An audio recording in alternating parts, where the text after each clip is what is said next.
I am so glad you are here. It is Herby Thursday in my world.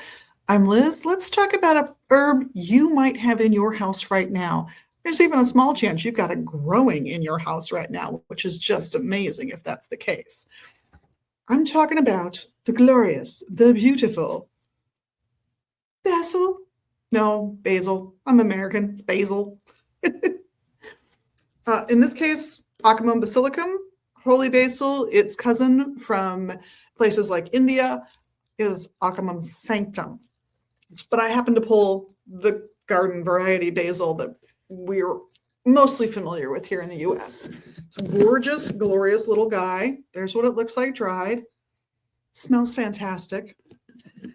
And it's got a lot of use. We have used this herb as a culinary herb and as a medicinal herb for, I think it's at least 5,000 years, if I recall correctly. And it's this glorious plant that just gets overlooked again and again for its antimicrobial properties, meaning it helps fight a whole wide range, actually, of bacteria, viri, and fungi.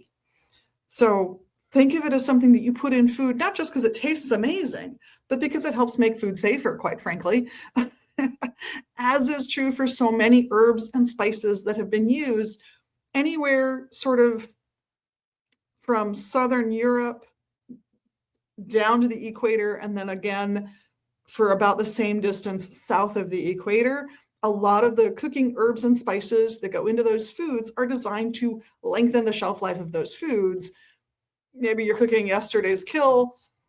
You want a packet full of spices that are antimicrobial, right? Perfect. It's also a great antioxidant. It will help you fight off oxidative stresses in the body, which are thought to help prolong life and kick the can down the road for certain diseases that we're used to people getting as they age. Joint conditions, all kinds of little things, wear and tear issues on the body, basically. So enjoy that pesto. I have seen it used to clean the system out when someone wants to stop using marijuana.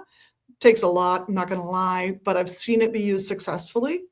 I have seen it used for all kinds of coughs, colds, flus, indigestion, lots of little minor illnesses and complaints. And it does seem to have had a positive effect for those people. So I'd encourage exploring it. If you're sick and you're going to have chicken soup anyway, throw in the basil. It's worth it. It tastes good and it's good for you. You've got to love that combination right there.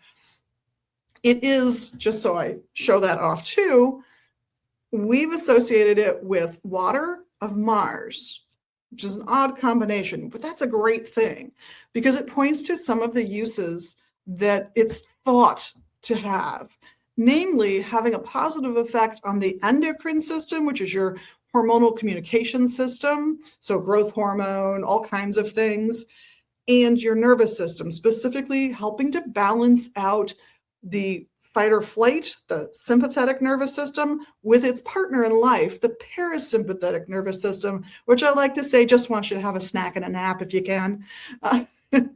And they are meant to work in a kind of a fluid, ever-moving balance. So if you're way stressed out all the time, the sympathetic nervous system can start to take over.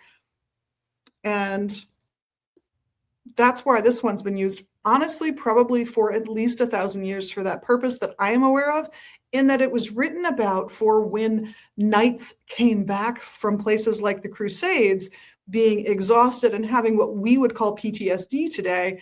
This was one of the treatments for them. Now, is this going to knock it out of the park every time? Is this like going to make you perfect? No. Think of it as a little boost, a little help for things that you need in your life. Those antioxidant properties, those antimicrobial properties, handling stress better. Are there more powerful herbs for stress? Yes. But does this help? Absolutely. And sometimes that 5% difference is all you need to feel great on top of whatever you're already doing. So stressed out, have a cold, embrace the basil. Put it in that chicken soup, make some pesto, just have some pesto, go buy it, that works too. We buy it and freeze it at my house. Buy a big jar and then freeze it in individual pats. It's perfect. But however you do it, if you enjoy the herb basil, Embrace it. It's delicious and it's so good for us. And I love it when an herbal remedy is something you probably already have in your kitchen. So go have fun with it today. Go cook and have a blast. In the meantime, I'm Liz on behalf of myself and the rest of the crew here at Mega's Books and Herbs in Minneapolis and online at megasbooks.com. We love the magical you that you are, and we love, of course, the little magical things you can do here in social media land. Thank you so much for that. And in the meantime, I hope we get to see you here at the shop or on the website real soon. Take care, everybody. Blessed be.